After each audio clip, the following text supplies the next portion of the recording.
Today I'm going to wrap up this series on mixed voice and try to cover a few things that I didn't in the first 3 parts of this series, including how to start applying the coordination and vowel modification that you've been using in your mixed voice training exercises to the songs that you're singing.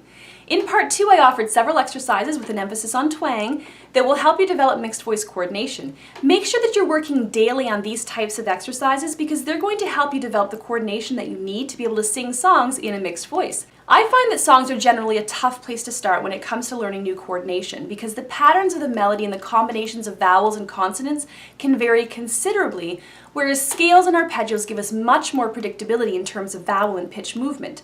They're a little like training wheels on a bicycle. We put them on to give us an idea of how it's supposed to feel when we're balanced and to teach us how to ride the bike safely with less risk of falling.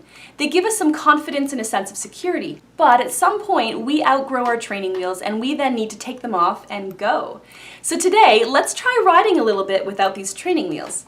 Now that you've built up some consistency in your mixed voice coordination and understand a little bit more about vowel modification, you can try a couple things to help you achieve mixed voice coordination in your songs. I find that for a lot of singers, including myself, simply focusing on keeping the vocal phrase conversational helps.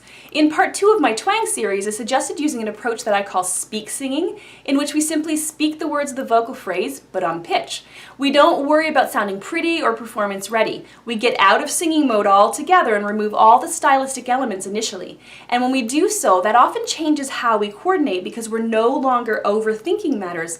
We just focus on the twangy conversational quality of the voice with crystal clear diction and on keeping the voice connected as we move higher.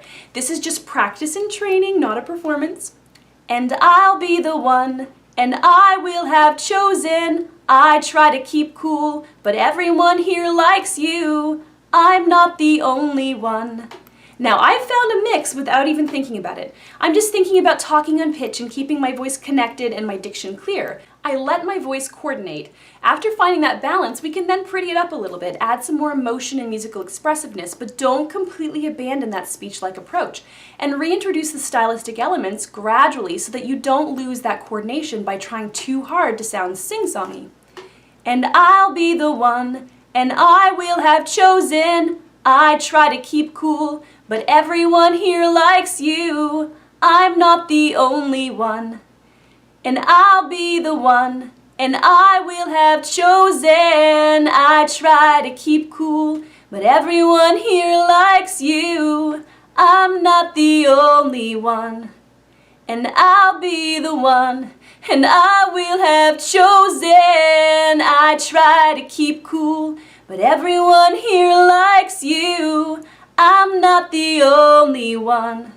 Now, even if we want to get a bit more energy in the phrase, even belt, we still have to avoid locking into a yell coordination and keeping it conversational as though we're speaking energetically but not yelling to someone across the room, and we need our every word to be heard clearly, will help us coordinate in a more dynamic way. Oftentimes we encounter situations in which our coordination falls out of balance when we're singing a given vocal phrase, especially in the original key. We don't display consistency of coordination, so we can treat the vocal phrase just like we would a vocal training exercise. We start lower in key and then gradually move our way up and eventually to the original key.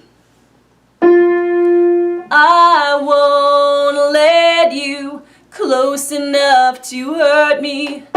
I won't let you close enough to hurt me. I won't let you close enough to hurt me. I won't let you close enough to hurt me. If your voice starts to wobble or break or flip, or if it gets locked into a yell mode when you get to that original key, figure out why. Is it your breath?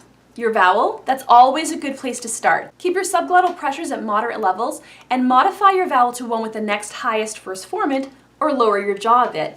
At this pitch in this particular coordination, I tend to modify the vowels in the words I and let to ah. It could just be because of my musical theater background that I tend to modify to a brighter vowel.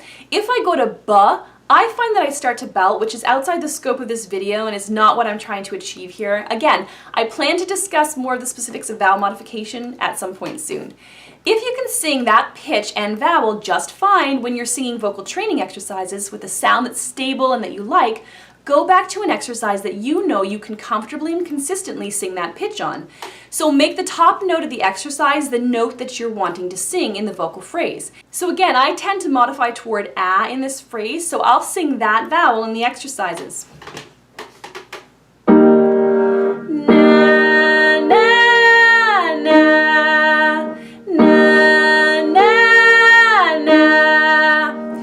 Once you feel like you've got the coordination down, immediately move into the vocal phrase so that your instrument recalls and can reproduce that same coordination.